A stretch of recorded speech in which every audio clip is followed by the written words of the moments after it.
Welcome to the deep dive. Today, we're looking at something, well, a bit counterintuitive, maybe even rebellious. Uh-huh. This idea that being, average, it might not be just okay, it might actually be a kind of superpower. It definitely goes against the grain, doesn't it? I mean, Yeah. we're constantly told to stand out, be exceptional, be the next big thing. Exactly. All that pressure. Yeah, so what we want to dig into is whether chasing that extraordinary label kind of makes us miss the power of something else. Something like just consistent effort, even if it feels ordinary. Precisely. That maybe a lot of success stories aren't built by geniuses or prodigies, but by people who just kept showing up consistently. Okay, so we're flipping the script on greatness today, moving away from this idea that you have to be born special. Right. And to do that, we probably need to tackle some uh, common beliefs first. These myths about needing to be special that are kind of baked into society. Okay, let's do it. Where do we start? Myth number one. Let's call it the myth of genius.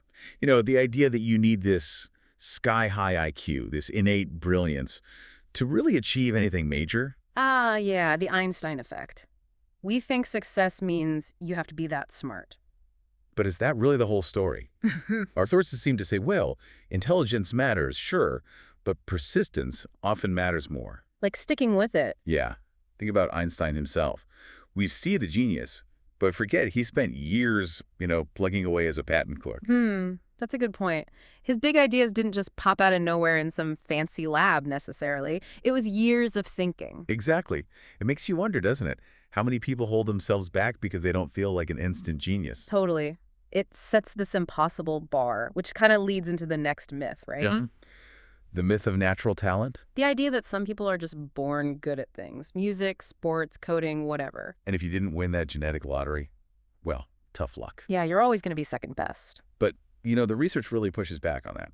Hard. Oh, yeah. What does it say? It points again and again to deliberate practice. Not just any practice, though. No, not just noodling around. It's like focused effort. Setting goals, getting feedback, pushing yourself just outside your comfort zone. Consistently. So it's less about having the gift and more about doing the work. Overwhelmingly, yes. The evidence suggests practice, the right kind of practice, can trump innate talent quite often. Okay, so it's not destiny, it's effort. That feels more empowering, actually. It does, doesn't it? So that brings us to the third one, the overnight success myth. Ah, yes. The classic. We see someone blow up seemingly out of nowhere. And assume it happened instantly, like magic. Right. But when you look closer, those overnight stories, they almost always involve years, sometimes a decade or more, of work nobody saw. The iceberg analogy, we only see the tip. Exactly. And you mentioned a Harvard study earlier. Oh, right. Yeah. That study really hits this home.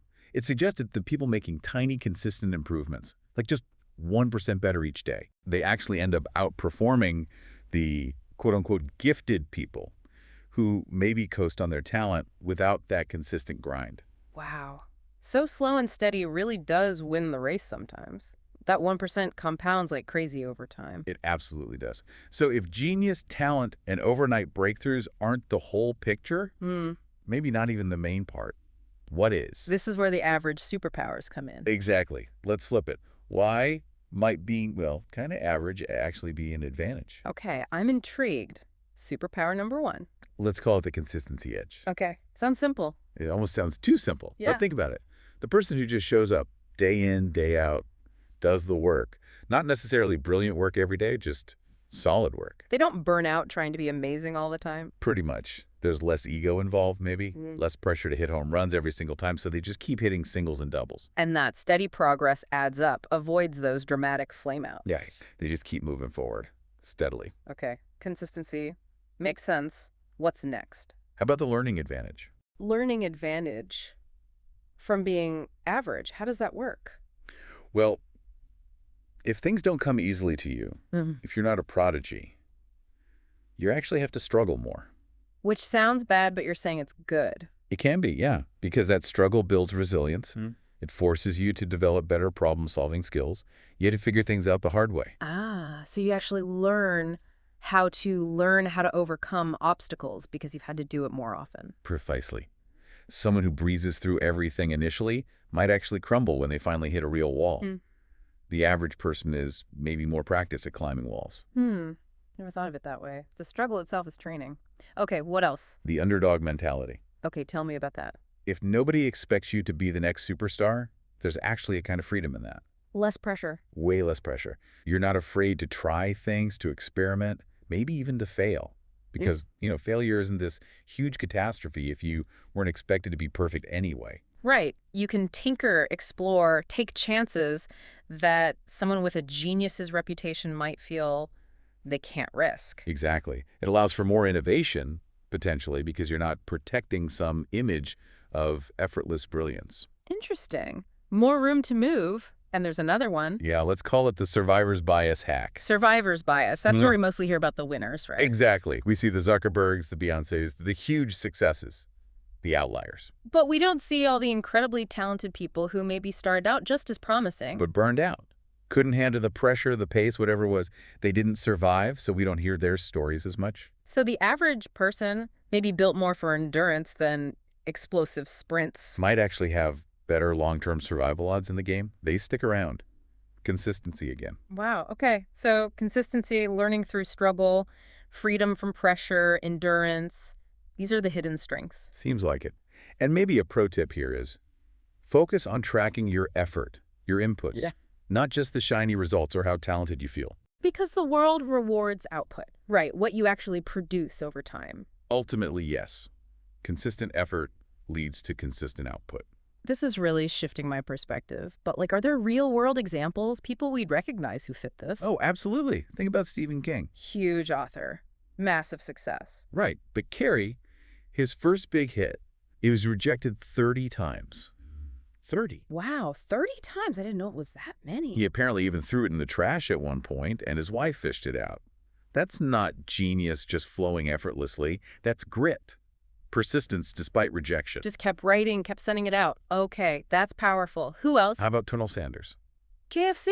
Really? Yeah, he didn't start Kentucky Fried Chicken until he was 65. 65. After a whole life of different jobs, steamboat pilot, railroad fireman, farmer, lots of things that didn't scream future fast food mogul.